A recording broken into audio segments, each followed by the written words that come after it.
সবাইকে আন্তরিকভাবে স্বাগত। আজকের ভিডিওতে আমি তিনজন জনপ্রিয় রাজনৈতিক নেতা নেত্রীর দক্ষতা, যোগ্যতা এবং দুর্বলতা নিয়ে আলোচনা করব।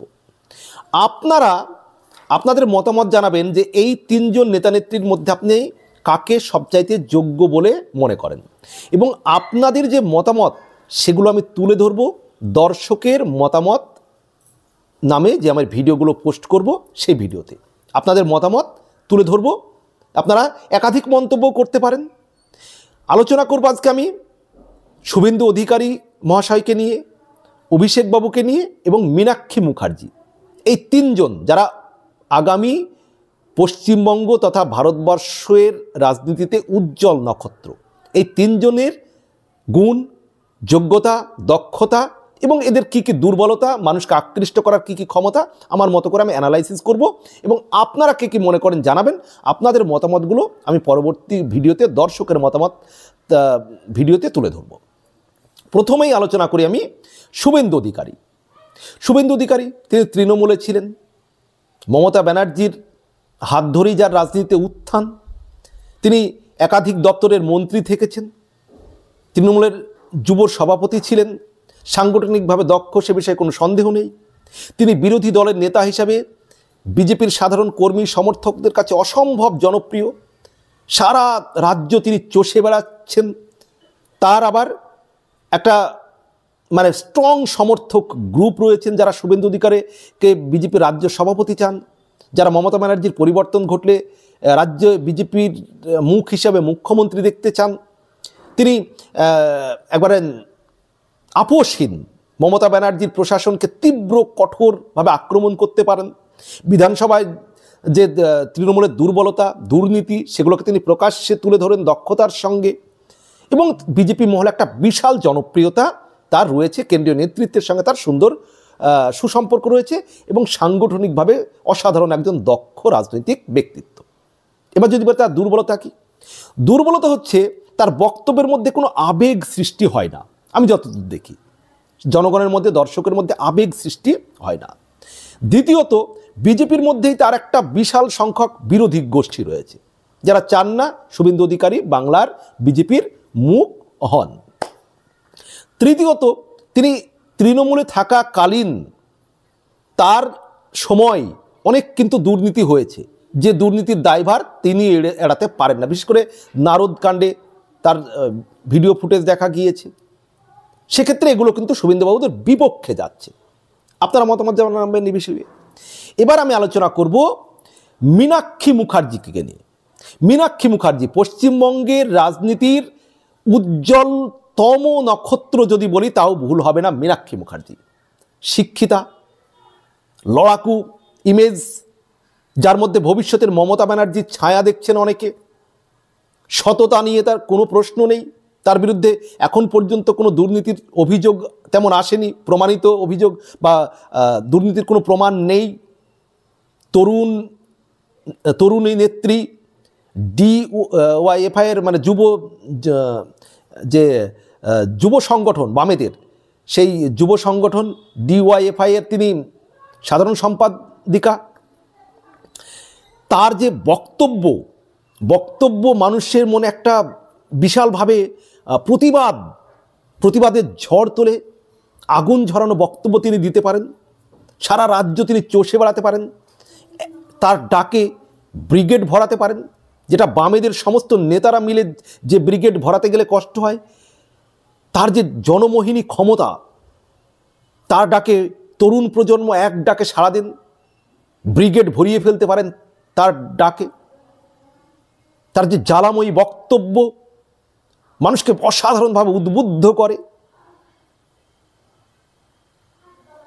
তাই আগামী দিনে বামেদের ভবিষ্যৎ বলাই চলে মীনাক্ষী মুখার্জি। এবার মীনাক্ষী মুখার্জির যদি বলি দুর্বল পয়েন্ট কোনগুলো, তার যারা সিনিয়র নেতৃত্ব তারাই তাকে সামনে খুব একটা এগিয়ে দিতে চায় না, তাকে টেনে ধরতে চায়। সেটা তার সম্পর্কে বিকাশবাবু মন্তব্যগুলো খেয়াল করবে দেখবেন, বা যিনি সাধারণ সম্পাদক সেলিম সাহেব মানে মীনাক্ষী মুখার্জিকে যে মুখ করে এগিয়ে যা, যেটা তরুণ প্রজন্ম চাইছে, সেটা কিন্তু সিনিয়রদের মধ্যে থেকেই বাধা আসে। দ্বিতীয়ত, তার বক্তব্যে তেজ আছে, প্রতিবাদ আছে, কিন্তু আবেগপ্রবণ করে তোলা মানুষের মনে একটা দুঃখ, কষ্ট, আবেগ, একটা হৃদয় থেকে হৃদয় ছোঁয়া, সেই জিনিসটা আমার কিন্তু কম লেগেছে। বাকি সমস্ত দিক থেকে অসাধারণ। আপনি শুভেন্দু অধিকারীকে তাহলে কয় দেবেন 10-এর মধ্যে? মীনাক্ষী মুখার্জিকে কয় দেবেন? এবার আসছি আমি বাংলার, মানে বিরোধীরা যাকে বলেন যে, মানে কি বলবো, মমতা ব্যানার্জির জন্যই আজকে অভিষেক ব্যানার্জি অভিষেক হয়েছেন, এটা অস্বীকার করার কোনো উপায় নেই। তিনি সোনার চামচ মুখে নিয়ে রাজনীতিতে এসছেন, প্যারাশুটে করে এসছেন, কেউ কেউ বলেন প্যারাশুটে তুলে নেমেছেন, মানে সরাসরি এসেই তিনি রাজনীতির পদ পেয়ে গিয়েছিলেন। তাকে প্রথমেই মমতা ব্যানার্জি যুবার সভাপতি করেছিলেন, নতুন একটি সংগঠন সৃষ্টি করেছিলেন যুবা, তখন শুভেন্দু অধিকারী ছিলেন যুবর সভাপতি। তো তার আন্ডারে কাজ করতে যেন না হয় অভিষেক বন্দ্যোপাধ্যায়কে, সেই জন্য সৃষ্টি করা হয়েছিল যুবা। তো সেই যুবার সংগঠনের সভাপতি ছিলেন, তারপরে যুবর সভাপতি ছিলেন, এখন হলেন তৃণমূল কংগ্রেসের সর্বভারতীয় সাধারণ সম্পাদক এবং তৃণমূল কংগ্রেসের সাংসদ।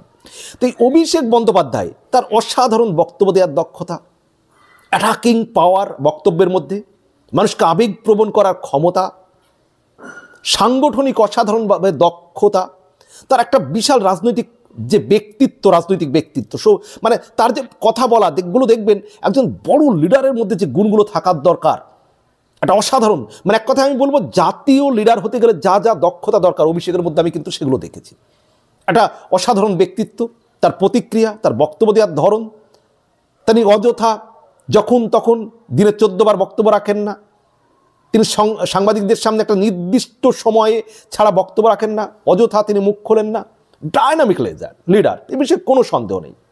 কিন্তু অভিষেক ব্যানার্জির যদি আপনি সাংগঠনিক দক্ষতা অস্বীকার করতে পারবেন না, মমতা ব্যানার্জির হাত ধরে তার উত্থান, এটাকে আপনি তার দুর্বলতা ধরতে পারেন।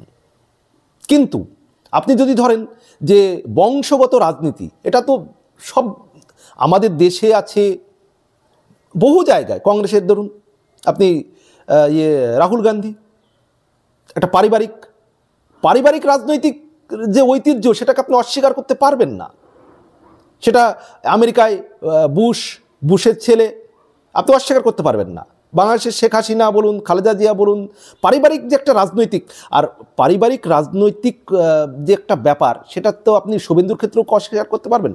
শুভেন্দু বাবার হাত ধরে রাজনীতিতে এসছেন, হয়তো আন্দোলন লড়াই সংগ্রাম করে উঠেছেন, কিন্তু এটা অভিষেক ব্যানার্জির একটা মানুষকে একটা তার দুর্বলতা হিসাবেই দেখেন, যে না, মমতা ব্যানার্জির হাত ধরে এসছেন, তিনি সোনার চামচ মুখে নিয়ে এসছেন, তাকে আন্দোলন করতে হয়নি, এটা। দ্বিতীয়ত দুর্বলতা, তার নেগেটিভ যদি বলি, যে তার বিরুদ্ধে দুর্নীতির অভিযোগ রয়েছে। প্রাথমিক শিক্ষা দুর্নীতির মামলায় তার যে লিপস অ্যান্ড বাউন্ডস কোম্পানি, সেই কোম্পানি কিন্তু নাম জড়িয়েছে। স্বাভাবিকভাবে এটা তার বিরুদ্ধে নেগেটিভ, যদিও তিনি চ্যালেঞ্জ করেছেন যে তার বিরুদ্ধে যদি 10 টাকারও দুর্নীতির অভিযোগ প্রমাণিত হয়, তিনি নিজেই শাস্তি নেবেন, তিনি চ্যালেঞ্জ করেছেন, এখনও প্রমাণিত হয়নি। কিন্তু এটা জনমতে, মানে মানুষে একটা প্রভাব ফেলে, তার বিরুদ্ধে দুর্নীতির অভিযোগ উঠেছে, তাকে তার পিসি এই জায়গায় নিয়ে এসে রাজনীতিতে ভালো পদে বসিয়েছে, এইগুলো তার বিরুদ্ধে। কিন্তু তারপরেও আমি বলবো, তার যে সাংগঠনিক দক্ষতা, তার যে গ্রহণযোগ্যতা, তার যে ভোট পরিচালনা করার ক্ষমতা, তার যে বক্তব্য, মানে অসাধারণ, ডাইনামিক লিডার, এ বিষয়ে কোনো সন্দেহ নেই। তো তাহলে এই 3 জনের দুর্বলতাগুলো আলোচনা করলাম এবং স্ট্রং পয়েন্টগুলো আলোচনা করবেন, এবং সন্দেহ নেই ভবিষ্যতে পশ্চিমবঙ্গ রাজনীতির 3 জন নক্ষত্র তো হবেনই, মানে মূল জায়গায় হয়তো 3 জনই কোনো না কোনো সময় মুখ্যমন্ত্রী হবেন, 3 জনই হয়তো কোনো না কোনো সময় মুখ্যমন্ত্রী হবেন। এটা হতে, মানে খুব ব্যতিক্রম না হলে 3 জনই হয়তো পশ্চিমবঙ্গের কোনো না কোনো সময় মুখ্যমন্ত্রী হবেন, এবং ভারতবর্ষের রাজনীতিতেও এরা 3 জন কিন্তু একটা সময় উজ্জ্বল নক্ষত্র হিসেবে আমরা দেখতে পাবো। এবার আপনারা কে কি মনে করেন, আর কাকে কত দেবেন 10-এর মধ্যে বা 100-এর মধ্যে, আপনার যেটা খুশি, একাধিক কমেন্টও করতে পারেন। আপনাদের যে মন্তব্যগুলো আমি তুলে ধরবো আমার ভিডিওতে, দর্শকের মতামত নামে ভিডিওতে। ভালো থাকবেন, সুস্থ থাকবেন, সবার জন্য শুভকামনা।